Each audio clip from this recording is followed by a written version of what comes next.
building I had went to, a guard was working there, and I asked, and they recommended you. So I did an online search and looked pretty good. The location was perfect for me. I live in Berkeley, so I had the option of driving.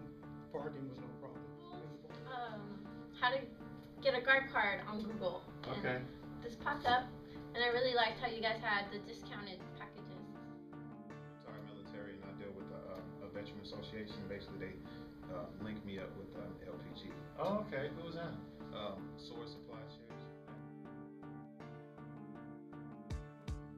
Well, the location, the instructor, he's patient and has a sense of humor, so Yeah. you know it kind of relieves any type of pressure.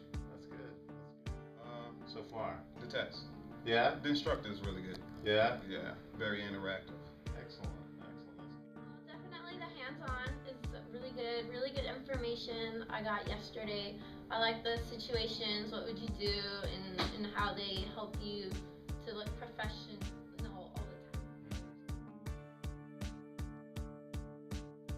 He's really good. Yeah. He's very friendly, and he likes to help the students.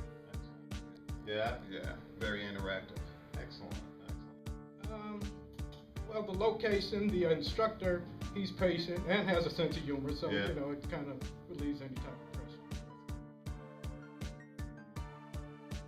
Of course, yeah, Yeah. no doubt in my mind. I think it's been beneficial for me, Okay. and you know my comfort level with it, you know, will encourage me to recommend it to someone else. Why? This was a very fun class. I don't know how you can get any better. Plus, you get the discounted package Right. Good. Okay. Excellent. right near BART. Yeah, and it's nearby Bart. That's great.